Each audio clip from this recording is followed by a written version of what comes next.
Assalamualaikum warahmatullahi wabarakatuh. Selamat pagi anak-anak, semoga kalian selalu dalam keadaan sehat dan semangat dalam belajar. Karena ada pepatah bahwa belajar dan bekerja keraslah supaya kalian dapat menggapai kesuksesan. Jadi jangan sampai menyesal pada hari tua. Kemudian kalian juga harus tetap melaksanakan kewajiban kalian di rumah. Contohnya adalah menghormati kedua orang tua, menyayangi sesama anggota keluarga, mendengar nasihat dari orang tua, dan menjaga kebersihan rumah. Dan ingat, dengan teman sebaya juga harus selalu hidup rukun dan saling menyayangi. Sebelum kalian mempelajari pembelajaran hari ini, kita berdoa terlebih dahulu. Berdoa mulai. Berdoa selesai. Anak-anak, hari ini kita akan belajar tentang sifat-sifat cahaya pada tema 5 subtema 1. Kompetensi dasar yang pertama yaitu menerapkan sifat-sifat cahaya dan keterkaitannya dengan indera penglihatan.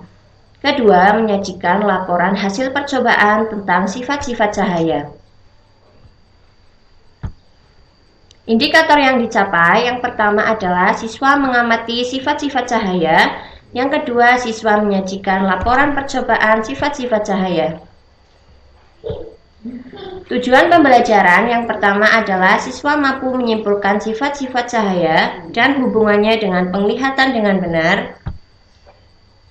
Yang kedua, siswa mampu menulis laporan tentang sifat cahaya dan hubungannya dengan penglihatan dengan rinci dan benar.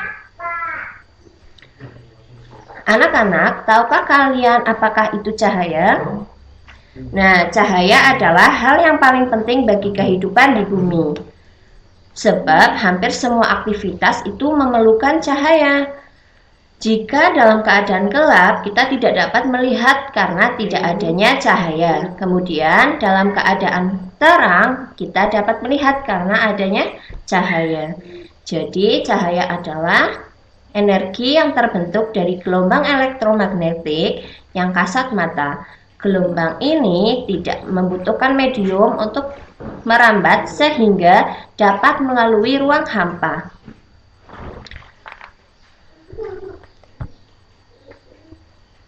Cahaya dihasilkan dari sumber-sumber cahaya, misalnya matahari, senter, lampu, dan lilin. Sifat-sifat cahaya ada 4. Yang pertama adalah cahaya merambat lurus. Yang kedua, cahaya dapat menembus benda bening. Yang ketiga, cahaya dapat dipantulkan.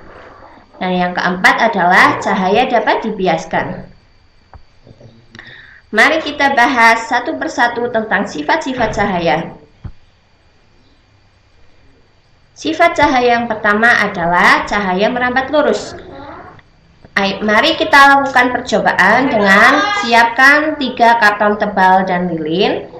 Kemudian lubangi bagian tengah pada ketiga karton tersebut.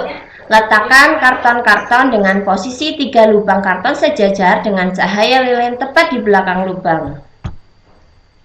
Kita amati gambar di samping. Di sini ada sebuah lilin yang menyala. Kemudian kita dapat mengamati pada depan karton A. Nah, di sini kita lihat cahaya dapat terlihat dari karton A.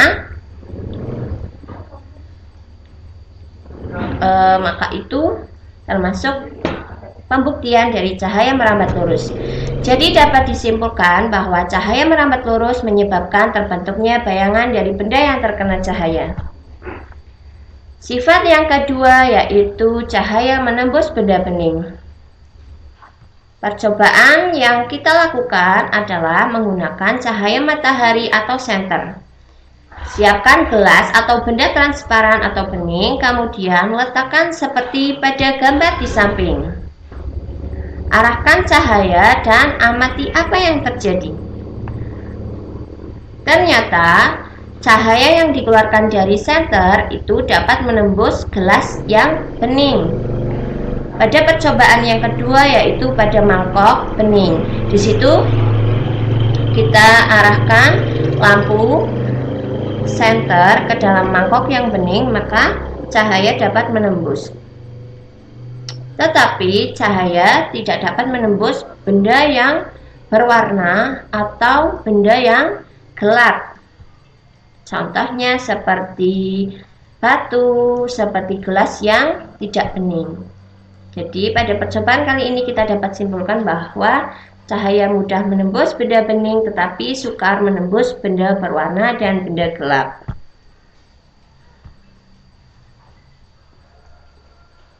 Sifat cahaya yang ketiga yaitu cahaya dapat dipantulkan. Percobaan yang kita lakukan adalah menggunakan dua cermin datar dan senter. Coba pantulkan senter menggunakan cermin dan cobalah amati apa yang terjadi. Nah, kita lihat pada contoh pertama yaitu ada dua buah cermin. Satu cermin kita beri cahaya dari senter, pada cermin yang kedua ini terpantul cahaya dari senter yang pertama. Kemudian yang kedua adalah bercermin. Kamu bercermin ke cermin, karena adanya sinar matahari yang mengenai tubuh kalian, maka tubuh kalian dapat terpantulkan pada cermin tersebut. Contoh yang ketiga yaitu cermin diarahkan kepada tembok dengan menggunakan bantuan sinar matahari.